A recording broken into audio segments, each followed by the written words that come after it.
Bhupalpally municipality ఎన్నికల ప్రచారం రోజురోజుకు హోరాహోరీగా సాగుతోంది. వార్డుగా బీఆర్ఎస్ విజయకేతనం ఎగరేసే లక్ష్యంతో గులాబీ శ్రేణులు ప్రచారంలో స్పీడప్ పెంచాయి. భూపాలపల్లి మున్సిపాలిటీ పరిధిలోని 27వ వార్డు జవహర్ నగర్లో బీఆర్ఎస్ కౌన్సిలర్ అభ్యర్థి వాసాల ఈశ్వరమ్మ ఇంటింటి ప్రచారం నిర్వహించారు. ఈ సందర్భంగా స్థానిక ప్రజలను ప్రత్యక్షంగా కలుస్తూ బీఆర్ఎస్ హయాంలో అమలైన సంక్షేమ పథకాలు, ప్రజలకు అందిన లాభాలను వివరించారు.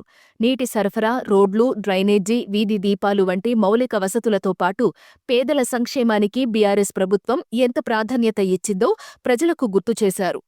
భూపాలపల్లి అభివృద్ధిలో మాజీ ఎమ్మెల్యే గండ్ర వెంకటరమణారెడ్డి చేసిన కృషిని బీఆర్ఎస్ నాయకులు ప్రత్యేకంగా ప్రస్తావించారు. అధికారంలోకి వచ్చిన కాంగ్రెస్ ప్రభుత్వం ఎన్నికల సమయంలో ఇచ్చిన అనేక హామీలను విస్మరించిందని ఆరోపించారు. ప్రజల ఆశలను నెరవేర్చడంలో కాంగ్రెస్ పూర్తిగా విఫలమైందని విమర్శించారు. రాబోయే మున్సిపాలిటీ ఎన్నికల్లో మరోసారి బీఆర్ఎస్కు ఓటు వేసి కాంగ్రెస్ ప్రభుత్వానికి గుణపాఠం చెప్పాలని నాయకులు ప్రజలకు పిలుపునిచ్చారు.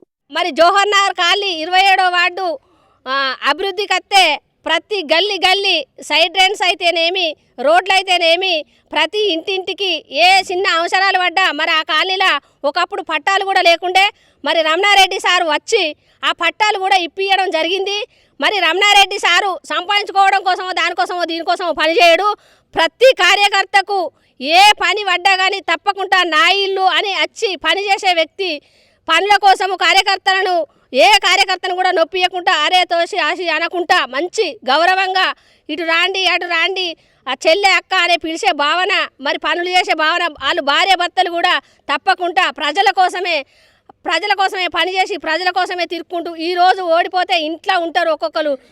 ప్రతి పని మా భర్త కూడా మేము 30 సంవత్సరాల నుండి మరి వాసాల రవి, వాసాల స్వప్న, వాళ్ళ అత్తగారైన ఈశ్వరమ్మ మరి ప్రతి ఒక్కరికి కూడా పెన్షన్ అయితేనేమి, ప్రతి ఒక్క పనిలో కూడా మేము ఏ పని పడ్డదన్నా కానీ తప్పకుండా చిన్న సర్టిఫికెట్ల కాడ నుండి మొదలు పెడితే అన్ని పనులు చేసి ఇప్పుడు కూడా మీకు అందరికీ మా కాలనీ వాసులకు శిరస్సు వంచి నమస్కారం చేయవలసింది ఏంటంటే తప్పకుండా కారు గుర్తు మీద ఓటేసి కనుక మమ్మల్ని గెలిపిస్తే మీ ఇంట్లో మీ ముందు ఎనీ టైం ఏటీఎం అన్నట్టుగా మీరు ఎప్పుడు పిలిచినా కానీ మీ అడుగుజాడల్లో మీ పనులు చేసుకుంటూ తప్పకుండా ఉంటామని కేసీఆర్ గారు ఏ పని చేసినా ప్రతి ఒక్క పని మరి వృద్ధాప్య పింఛను ఫస్ట్ మేనిఫెస్టోలో పెట్టిన ప్రకారంగా ఫస్ట్ పెన్షన్ అయితే 2000 పెన్షను 2000 రూపాయలు చేసిన ఘనత మరి కేసీఆర్ గారికే దక్కాలే.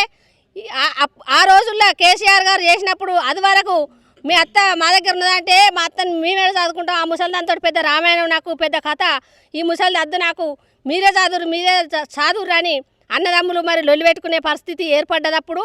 ఆ రోజుల్లో కేసీఆర్ గారు పింఛన్ వచ్చినప్పుడు మా అత్తమ్మ నా దగ్గర ఉంటుంది అని కోడళ్ళు మరి తీసుకుపోయి పింఛన్ కోసం మరి అత్త తింటే 500 తింటుంది కావచ్చు, 6 కిలోల బియ్యం 500 అయితే సరిపోతాయి, ఇంకా 1500 మిగులుతాయి కదా అనే ఆలోచనతోటి ప్రతి కోడలు కూడా అత్తను మంచిగా చూసుకునే టైం వచ్చింది. కేసీఆర్ గారు పింఛన్ ఇస్తే 2 లక్షల రూపాయలు మాఫీ చేస్తానన్నాడు.